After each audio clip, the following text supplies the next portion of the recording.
Salve, salve, gente boa. E aí, tudo bem? Seja bem-vindo, muito bem-vindo aí ao canal. Nesse vídeo a gente vai falar a respeito do seguinte, querido. A glória e o poder de Deus são inigualáveis. Vem comigo até o final, vamos junto.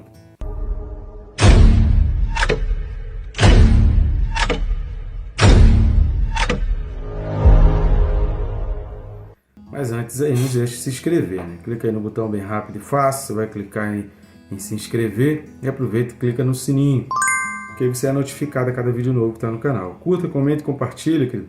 Como nós já falamos aqui no vídeo anterior, curtindo e comentando, o próprio YouTube já mostra isso para várias pessoas, e compartilhando você faz chegar a pessoas que nem eu, nem o YouTube conseguiríamos alcançar. Nosso objetivo é deixar estudos aqui preparando a Igreja de Deus, o povo de Deus, ou aqueles que ainda não são, mas que através desses textos, dessas mensagens, possam ter uma reflexão, um encontro com Deus verdadeiro e legítimo, e assim abandonar a sua vida de pecado, porque as coisas vão se cumprir e a palavra de Deus não falha. Então nos ajude a abençoar vidas, que abençoar outras pessoas, levando esse ministério que a gente tem feito aqui com tanto zelo e tanto carinho, com muita alegria, deixado aqui diariamente um vídeo para instruir e abençoar vidas.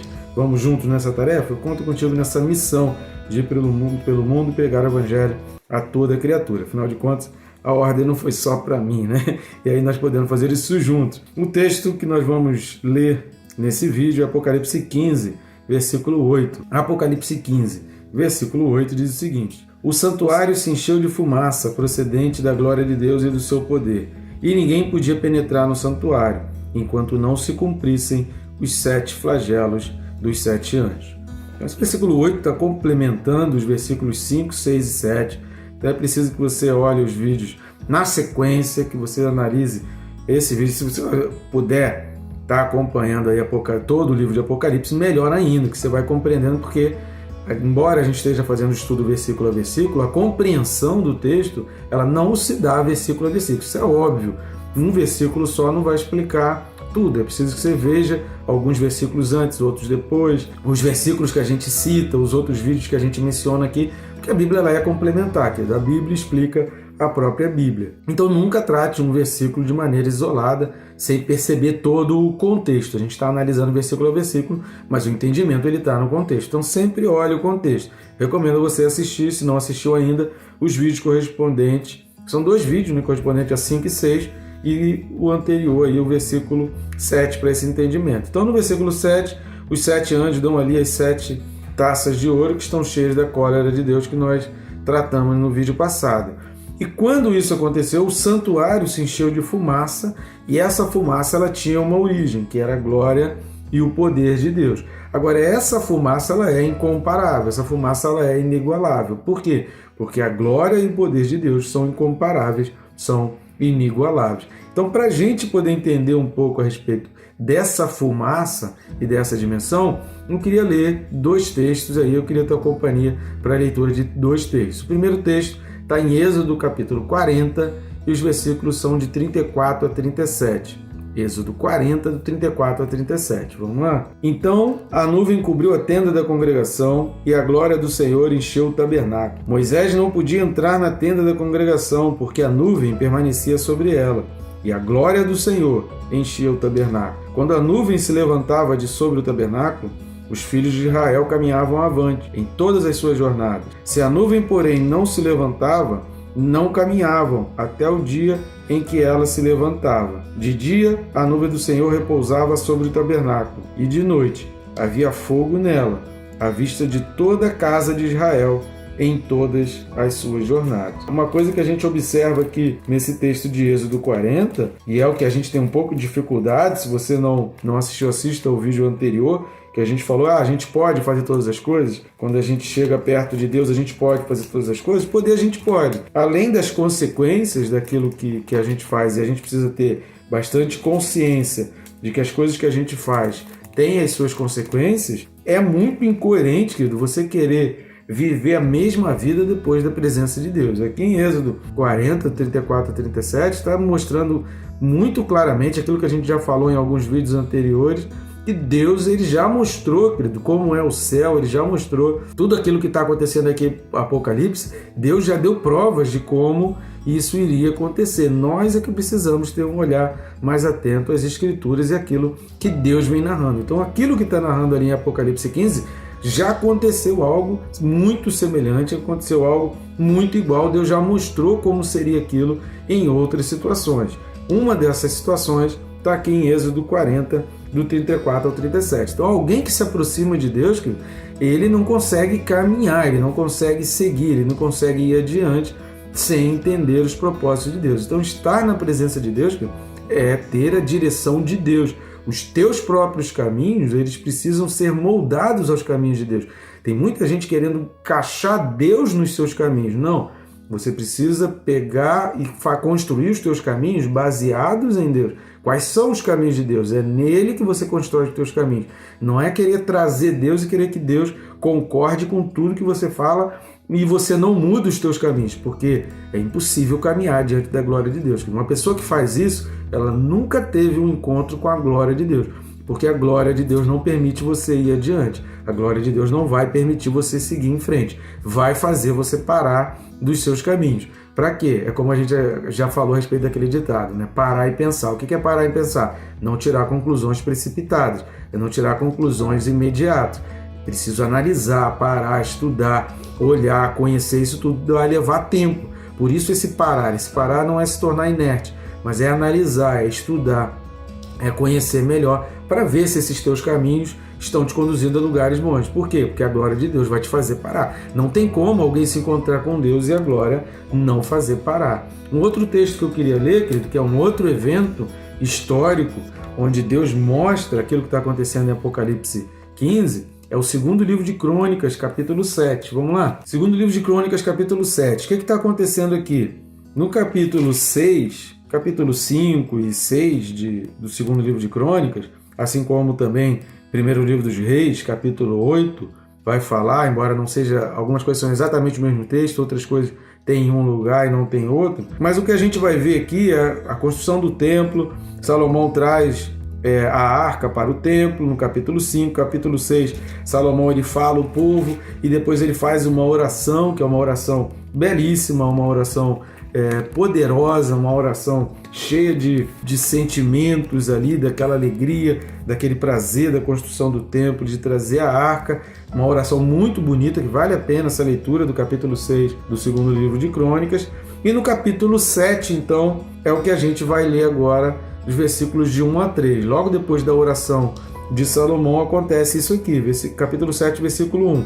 Tendo Salomão acabado de orar, desceu fogo do céu e consumiu o holocausto e os sacrifícios. E a glória do Senhor encheu a casa. Os sacerdotes não podiam entrar na casa do Senhor, porque a glória do Senhor tinha enchido a casa do Senhor. Todos os filhos de Israel, vendo descer o fogo e a glória do Senhor sobre a casa, se encurvaram com o rosto em terra sobre o pavimento e adoraram e louvaram o Senhor, porque é bom, porque a sua misericórdia dura para sempre. Assim como o Salmo 118, que vai relatar exatamente essas mesmas expressões. Então o que a gente vai ver, querido, é que uma pessoa que tem um encontro com a glória do Senhor, uma pessoa que tem um encontro com o poder de Deus, querido, ela não pode continuar nos mesmos caminhos, ela não pode continuar fazendo as mesmas coisas. É muito incoerente. E não faz sentido a pessoa continuar fazendo as mesmas coisas, continuar nos mesmos caminhos, continuar nas mesmas práticas, continuar cometendo pecado e dizer que se encontrou com Deus. É mentira.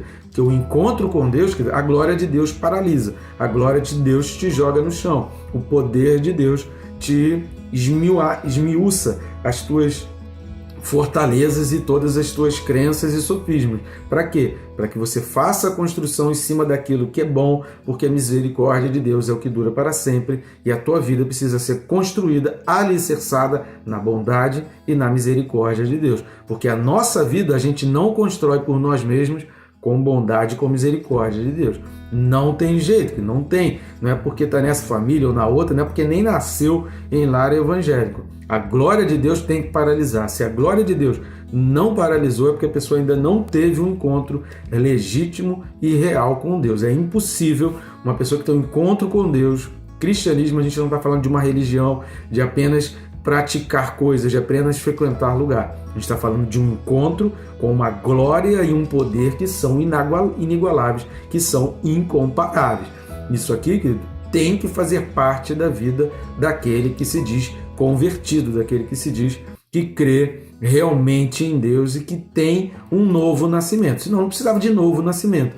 O que é um novo nascimento? Jesus fala isso para Nicodemos, Paulo fala isso. É preciso nascer de novo. Você antes nasceu da carne, com teu olhares voltado para a carne, com a concupiscência da carne gritando no teu ouvido, com a concupiscência dos olhos chamando a tua atenção, te puxando como corrente que cercam no pescoço, né, como um anzol que te fisga e sai te puxando. Então é preciso você abandonar a direção, a inclinação e a tendência da carne e se voltar para o Espírito e procurar o que o Espírito diz, o caminho do Espírito, a direção do Espírito e o que o Espírito pensa, o Espírito de Deus, para que o Espírito de Deus vá te corrigindo, vá te orientando, vá mudando a tua vida, te dando novos propósitos, te dando sonhos, te dando uma iluminação para o teu caminhar. Por isso o Salmo 119 vai dizer que lâmpada para os meus pés é a tua palavra. Por quê? Porque antes eu estava na escuridão, e só através da palavra de Deus eu tenho o meu caminho clareado. Então a glória e o poder de Deus, que elas são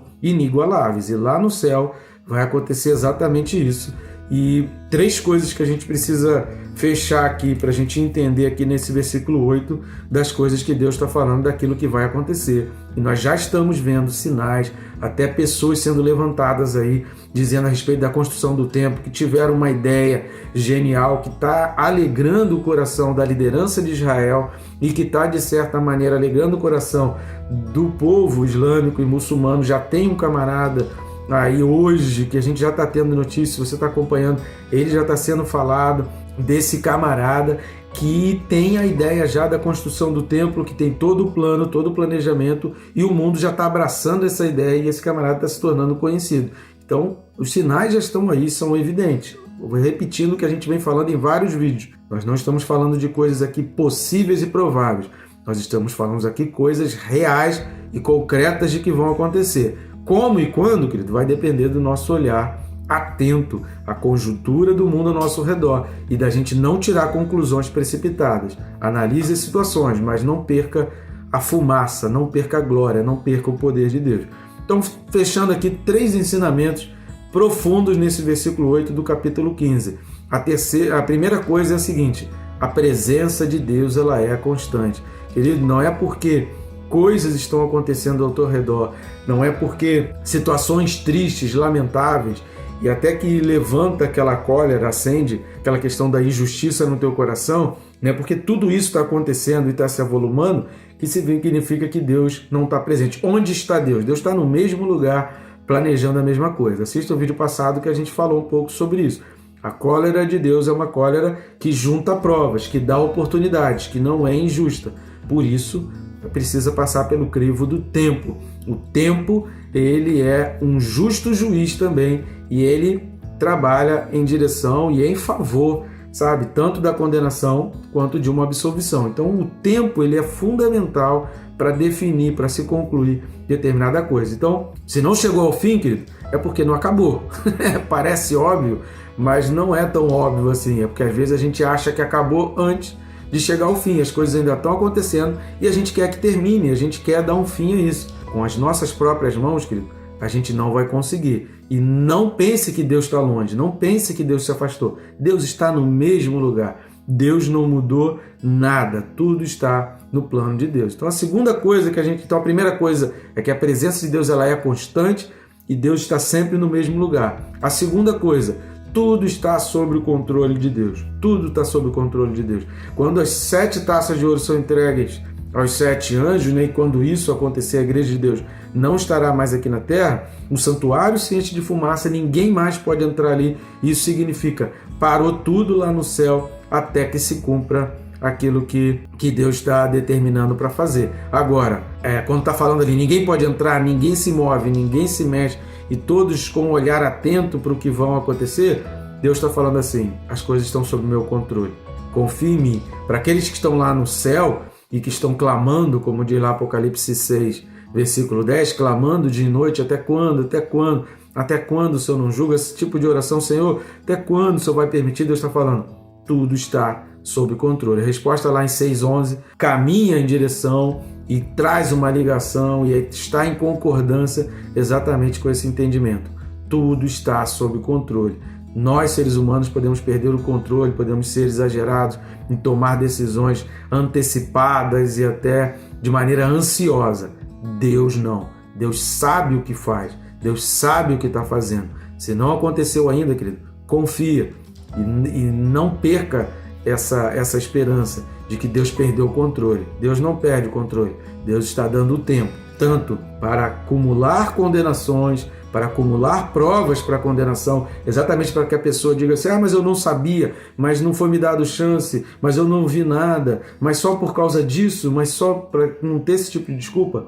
Deus vai dando oportunidade. E oportunidade para a pessoa também chegar até o momento do arrependimento. Infelizmente, depois da igreja e do Espírito Santo, as pessoas vão ter muita dificuldade, aí até a conjuntura, o coração humano aqui, ele vai estar tão voltado para o que é mal, pensando que é o bem, porque esse é que é o grande problema, querido. Por que as pessoas aqui não vão se arrepender? Porque elas acham que o mal é o bem. Então elas acham que o mal, a conjuntura, a ideologia maligna que vai estar impregnando a Terra, elas acham que isso é o bem. Então elas vão aceitar isso porque o coração dela está muito mais voltado para as coisas que são malignas, para o duplo pensar. Não esqueça que o alicerce, um dos alicerces da estratégia de Satanás é exatamente o duplo pensar, é o ministério da verdade, é o ministério da justiça, é o ministério do amor, sabe? É essa coisa da verdade que trabalha com a mentira, da justiça que tem duplo padrão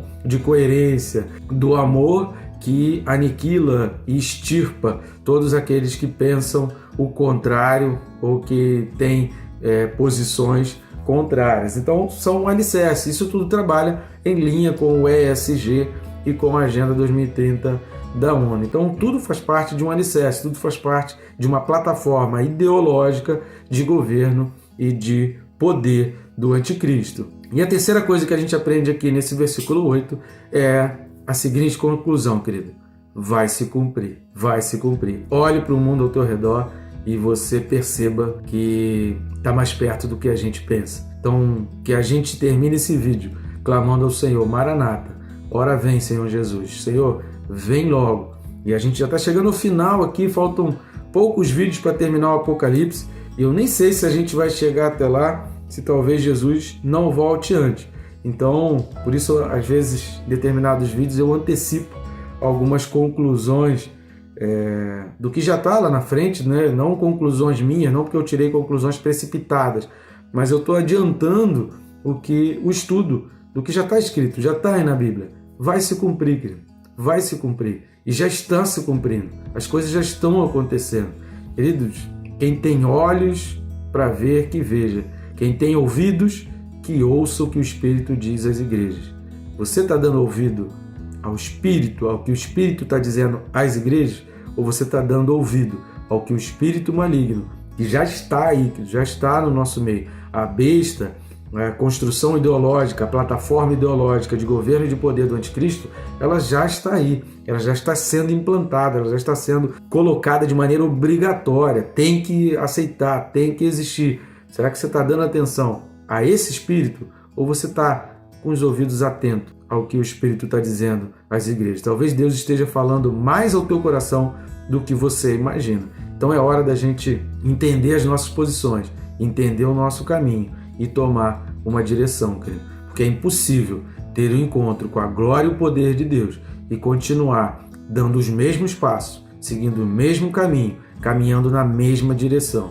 Deus quer que a gente mude de foco, que a gente mude de guia. Todo mundo tem o seu guia, ou é o diabo, ou é o mundo que está guiando você para as coisas dele, ou é Deus. É preciso que a gente tome uma posição. Faça essa escolha agora, querido. Talvez você esteja já sendo enganado, então peça a Deus, Deus, me ajuda a entender, me ajuda, abre os meus olhos, porque eu quero entender se eu estou sendo enganado, eu quero entender se eu estou caminhando na direção errada, eu não quero te desagradar. Será que você já fez algum dia esse tipo de oração? Você já disse para Deus, Deus, eu não quero te desagradar, eu quero a tua presença, eu quero a tua glória. Talvez você nunca tenha feito esse tipo de oração, talvez você tenha pedido soluções, você tenha pedido prosperidade, você tenha pedido resoluções de Deus para situações que realmente Eu sei que são difíceis, eu sei que os momentos que você enfrentou na tua vida são difíceis, mas talvez você tenha feito oração somente para que tenha vindo o remédio, para que tenha vindo o dinheiro, para que tenha vindo a pessoa que você estava precisando. Mas será que você orou pedindo, Deus, eu quero a tua presença, mais do que uma solução para um problema meu? Eu quero caminhar na direção, eu quero seguir o caminho que o Senhor tem para mim. Você já fez essa oração? Se não fez, faça hoje, querido. Não perca tempo. Jesus está voltando e as coisas vão se cumprir. Que Deus te abençoe, querido, rica e abundantemente.